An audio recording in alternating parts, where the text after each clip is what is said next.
इस शेयर का नाम है EKC, Everest Kanto cylinder. Company 1978 से इंडिया की largest high pressure gas cylinder और containing plus storage equipment manufacture है, जिसका यूज नेचुरल गैस, लिक्विड और एयर को स्टोरेज करने के लिए होता है, जिसमें CNG सिलेंडर हो गए, ऑक्सीजन सिलेंडर हो गए, हाइड्रोजन नाइट्रोजन सिलेंडर हो गए, ये सब आता है।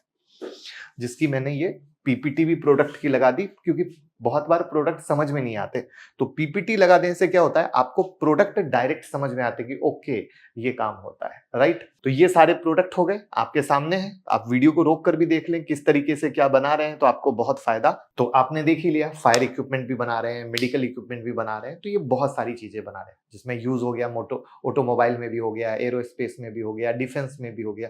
तो मेन फोकस क्या हो गया, मेजर फोकस CNG सिलेंडर पे, करेक्ट है। और वहां पर अगर हम देखें तो आप ये देखो कि सिलेंडर बिजनेस से 96.3% का रेवेन्यू आ रहा है। तो मोटा मोटा धंधा, मैंने बोला ना, प्रोडक्ट देखने से आप पूरी फिल्म जमा सकते हो, और वो पूरी फिल्म है कि सिलेंडर से 96.3% का इनको रेवेन्यू आ रहा है। अब सिलेंडर से तो आपने देख लिया 96.3%, लेकिन आपने यहां पर सेक्टर तो अलग अलग देखे, तो अब इसको और तोड़ते हैं।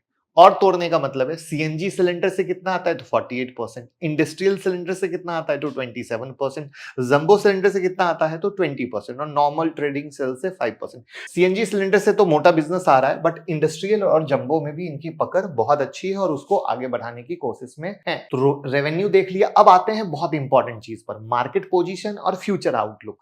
तो इनके जो SKUs हैं वो 200 से ज्यादा है, यानी प्रोडक्ट जो है वैरायटी प्रोडक्ट की वो 200 से ज्यादा है। 25 से ज्यादा कंट्री में काम कर रहे हैं, 150 से ज्यादा क्लाइंट है, ठीक है। और क्लाइंट में आपने समझ ही लिया कि industry, health care, government, defence सबको पकड़े हुए हैं। अब अगर हम ये बात करें कि ये धंधा कितना इंप्रूव हो रहा है, कितना बढ़ रहा है, तो 6% से 15% का हो जाने वाला है नेचुरल गैस का 2030 तक, ठीक है। वहां पर अगर हम बात करते हैं कि भैया CNG का इकोसिस्टम कैसा बढ़ रहा है, तो 2030 तक ये 3.5 से 10.5 मिलियन व्हीकल्स तक जाने वाला है।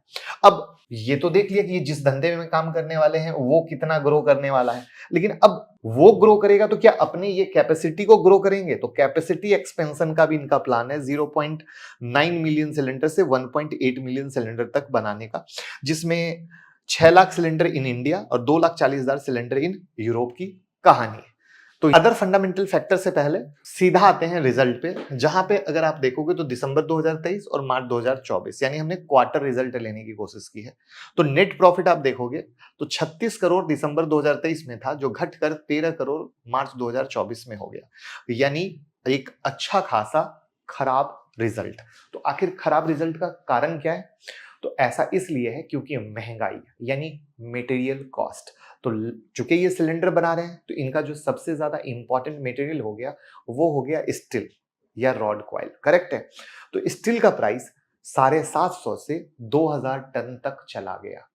आयरन के रोल्ड कॉइल का प्राइस 57,900 से 58,950 रुपए पर टन तक चला गया।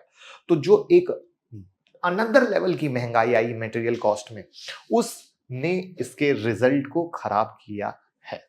अब उस बात को कैसे मिलाओगे, तो उस बात को भी मिलाने का तरीका है, आप गौर करो। इनका जो सेल फिगर है वो 329 है और मार्च का सेल फिगर क्या है 326 है। अब उतना ही माल बेच के 36 करोड़ कमाया और उतना ही माल बेच के 13 करोड़ कमाया। क्यों ऐसा हुआ, क्योंकि अगेन यहां पर महंगाई बढ़ गई। उस महंगाई को कहां से आप प्रूफ करोगे, तो आप यहां से प्रूफ करोगे कि इनका जो मटेरियल कॉस्ट था एक्सपेंस में वो सीधा बढ़ गया, और सीधा बढ़ते ही रिजल्ट आया। कैसी लगी लर्निंग, अच्छी लगी ना। तो ऐसे देखते हैं। यहां पे एक चीज और आपके साथ शेयर कर देता हूं जो आपको अगेन जानना जरूरी है, और किसी भी स्टॉक को कैसे देखते हैं उसमें भी आपको बहुत हेल्प होगी। वो ये है कि 2022 के अराउंड CNG कार की डिमांड में कमी आई है, और सिलेंडर में भी जो सिलेंडर की डिमांड है उसमें भी कमी आई है, और कंपनी का 48% का रेवेन्यू वहीं से आता है, जिसका भी एक इंपैक्ट आप कंपनी पर देख रहे हो। अब यहीं पर अच्छी कंपनी वो होती है जो गलती से सीखती है। जैसे कंपनी चल रही है, CNG कार की डिमांड आ रही है या CNG की डिमांड आ रही है, तो वहां पर कंपनी वहां पर फोकस करिए। लेकिन जब कहीं पर डिमांड घटती है तो कंपनी क्या कोशिश करती है कि हम दूसरे सेक्टर में बढ़ें। और वहीं पर अगर आपको याद हो तो हमने जब यहाँ पर डिस्कस किया था तो हमने कहा था इंडस्ट्रियल सिलेंडर और जंबो सिलेंडर पर ये फोकस कर रहे हैं सीएनजी सिलेंडर से कि मेरा रेवेन्यू यहां से आए। जब धंधा हम यही कर रहे हैं तो हम शिफ्ट करें जिससे कि आगे आने वाला जो रोड मैप है वो मेरा सही हो और मुझे पॉजिटिव दे। तो अब कंपनी अगर यहां से यहां का स्विच अच्छा कर लेगी और यहां से रेवेन्यू अच्छा जनरेट करेगी तो कंपनी के लिए क्या होगा, फ्यूचरिस्टिक रोड मैप बनेगा, एक अच्छा रोड मैप बनेगा कि हाँ भैया मैं जब यहां अच्छा कर रहा था तब मैं अच्छा था, लेकिन अब यहां से धंधा घट गया, मैं इन दोनों सेक्टर पे आ गया तो मैं और अच्छा करने लग गया। वहां पर प्रोमोटर होल्डिंग में देखोगे तो 67.39% का कांस्टेंट होल्डिंग है। जहां तक एफआईआई डीआईआई देखेंगे लगातार एक माइनर होल्डिंग पकड़ के बैठे हैं, एफआईआई 0.70 और जो डीआईआई है 0.19% का, ठीक है। और पब्लिक भी मोटा मोटा उतने के ही खेल में बैठी हुई है।